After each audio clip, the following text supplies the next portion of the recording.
KGF का पूरा नाम कोलार गोल्ड फील्ड्स है और फिल्म में इसके दूसरे अध्याय का नाम केजीएफ चैप्टर 2 रखा गया है। यस यानी रॉकी भाई को जिन्होंने हिंदी में आवाज दी है उनका नाम सचिन गोले हैं। आप उनकी एक झलक यहाँ देख सकते हो। ऑफर क्लोजेस सून। केजीएफ चैप्टर 2 के डायरेक्टर प्रशांत नील सर ने कोलार गोल्ड फील्ड्स में सोने की खानों को दिखाने के लिए हाईटेक टेक्नोलॉजी के साथ साथ वीएफएक्स यूज किए थे। लीड कास्ट के अलावा इस फिल्म में 800 से ज्यादा जूनियर आर्टिस्ट को लिया गया जिन्हें आप यहां देख रहे हो।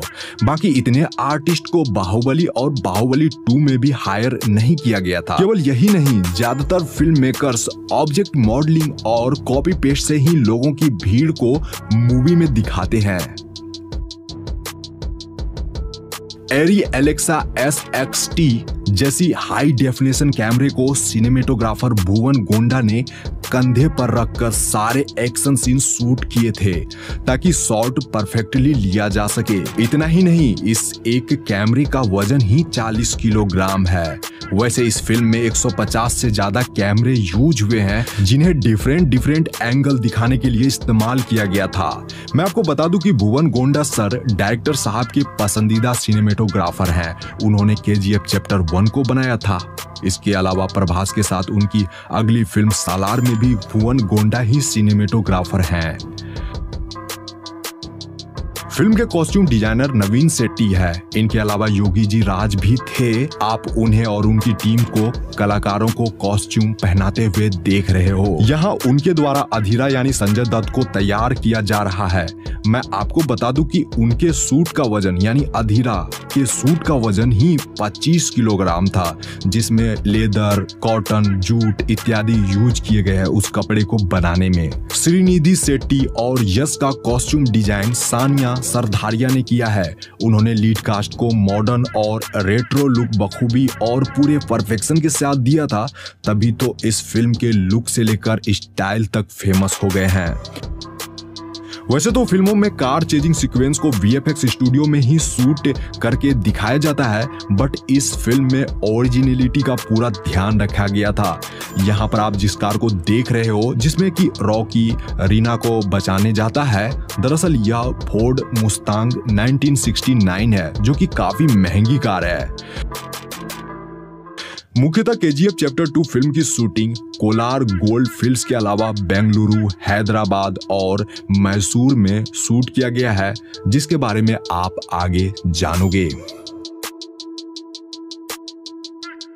वैसे तो मूवी में कोलार गोल्ड फील्ड्स के कुछ ही डिस्टेंस पर रॉकी का रॉयल प्लेस था, बट असल में उनके घर को दिखाया जो गया है वह लोकेशन हैदराबाद के ताज फलकनुमा पैलेस का है। बट फिल्म में हमें ये दोनों चीज एडिटिंग के जरिए एक साथ यानी अगल बगल में दिखाई गई थी।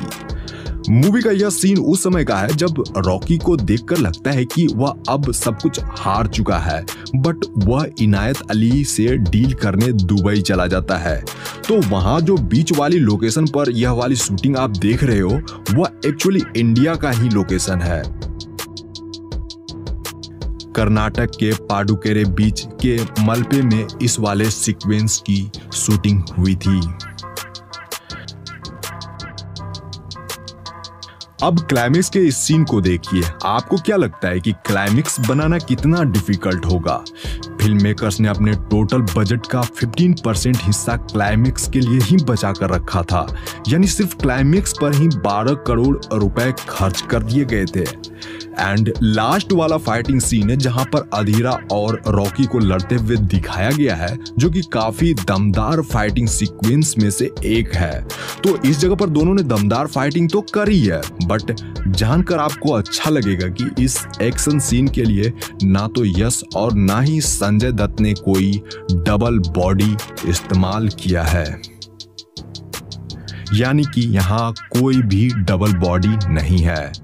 ब्यूटी पेजेंट श्रीनिधि जी, जिन्होंने इस फिल्म में रीना का किरदार निभाया है, जो कि रॉकी की वाइफ रहती है। यहाँ उन्हें आप बिहाइंड द सीन में देख रहे हो, वो अपने शॉट को खुद से देख भी रही है एंड वो काफी अच्छा फील कर रही है। और यह क्लिप होली का है। वह और उनकी टीम यानी KGF टीम ने इस साल सेट पर ही होली खेला था। उन्हें गुलाल लगे हुए आप देख रहे हो। एंड मैं आपको बता दूं कि श्रीनिधि जी इस फिल्म के लिए यानी KGF फिल्म के लिए बड़ी बड़ी 7 फिल्मों का ऑफर अब तक ठुकरा चुकी है, ताकि वह रॉकी के साथ स्क्रीन शेयर कर सके। क्लाइमेक्स का यह धांसू सीन है, जिसके शॉट्स और रील आजकल खूब वायरल हो रहे हैं। यह सीन फिल्म में आपको कुछ ऐसे दिखाया गया था। यहाँ पर रॉकी खतरनाक लुक में मिनिस्टर को मारने पहुंचता है, तो फिल्म में दिखाए जाने वाला यह सीन एक रियल लोकेशन का है, यानी कि इसे VFX स्टूडियो में बनाया नहीं गया था, बल्कि यह लोकेशन मैसूर के इन्फोसिस कैंपस का है, जो कि कर्नाटक में स्थित है। इस जगह पर AK-47 की ढेर लगी हुई है और यहाँ पर कुछ पुराने जमाने की जीप और एम्बेसडर कारें भी दिख जाएगी आप लोगों को। तो यह इसी शूटिंग लोकेशन का BTS है। यह इन्फोसिस कैंपस मैसूर का बाहरी एरिया है। इस जगह हैंडसम रॉकी भाई का प्राइम मिनिस्टर रमिका सेन से पहली मीटिंग होती है, जिसका BTS आप यहाँ देख रहे हो।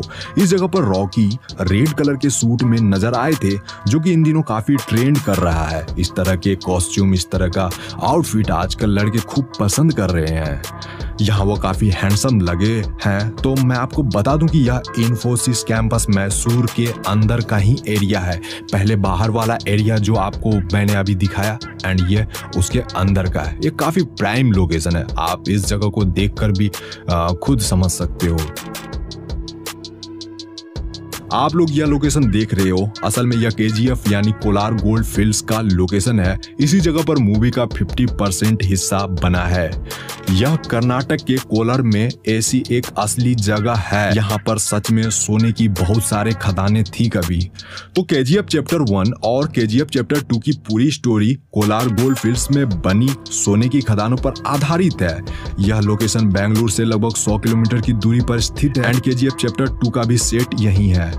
वैसे तो KGF की स्टोरी काल्पनिक है, लेकिन कहीं ना कहीं इसे आप लोग रियल कोलार गोल्ड फील्ड से रिलेट कर पाओगे। साल 1981 की प्राइम मिनिस्टर रमिका सेन यश को इंडिया का सबसे खतरनाक क्रिमिनल बताकर उनके खिलाफ डेथ वारंट सिग्नेचर करती है, लेकिन उससे पहले यश गरुड़ा को मारकर कोलार गोल्ड फील्ड के ऊपर अपना साम्राज्य खड़ा कर लेता है और फिर कोलार गोल्ड फील्ड से निकलने वाले सोने को अपनी मनमर्जी कीमत पर वह बेचता है। रियलिटी से भी आप लोगों को रूबरू करवाऊं तो 1979, 1980 और 1981 में गोल्ड की रेट बहुत तेजी से बढ़ी थी।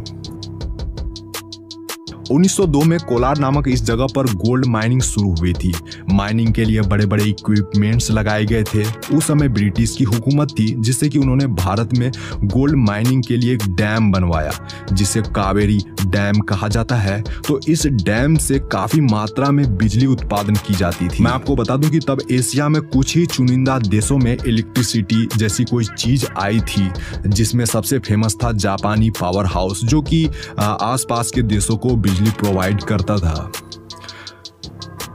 कावेरी डैम से इतनी ज्यादा इलेक्ट्रिसिटी प्रोड्यूस होने लगी कि आसपास के शहरों को भी इसका फायदा मिलने लगा था। यही वह बड़ी वजह है जिससे कि बेंगलुरु देश का सबसे पहला बिजली संपन्न शहर बन गया था, जो कि फैक्ट भी है। तो जैसा कि मैंने कहा कि यह लोकेशन रियल है। KGF चैप्टर 2 के डायरेक्टर प्रशांत नील सर चाहते तो ये पूरी फिल्म VFX स्टूडियो में भी बना सकते थे, लेकिन यहाँ जो सेट तैयार किए गए थे उनके पीछे काफी मेहनत लगी है। एंड मैं आपको बता दूं कि KGF मूवी के कोलार गोल्ड फील्ड के इस सेट को बनाने में 9 महीने लगे थे और 250 लोग प्रतिदिन काम करते थे। देखिए, गोल्ड माइनिंग के लिए साइनाइड का यूज किया जाता था पहले। यहाँ जो आप इस जगह पर इतने बड़े विशालकाय गड्ढे देख रहे हो, यह फिल्म मेकर्स द्वारा नहीं करा गया, बल्कि ये माइनिंग करने से ही इतना बड़ा गड्ढा बना है। अब सोचो कितनी ज्यादा साइनाइड यहाँ यूज किए गए होंगे। यहाँ तक कि इस जगह पर साइनाइड के पहाड़ भी बन गए हैं एंड उसकी धूल से फिल्म मेकर्स और क्रू मेंबर्स को काफी ज्यादा परेशानी का सामना करना पड़ता था। तो आप लोगों ने यहाँ जाना कि KGF चैप्टर 2 को बनाने में कितना हार्ड वर्क लगा है। KGF चैप्टर 2 मूवी को बनाने में लगे हार्ड वर्क के बारे में आप लोगों ने तो जान ही लिया। ज्यादा से ज्यादा आप लोग शेयर करो ताकि और भी लोगों को पता चल सके कि ये फिल्म कितनी मुश्किलों से बनी है। Thanks for watching. मिलते हैं एक शानदार वीडियो में। अपना ख्याल रखिए। Take care. Bye bye.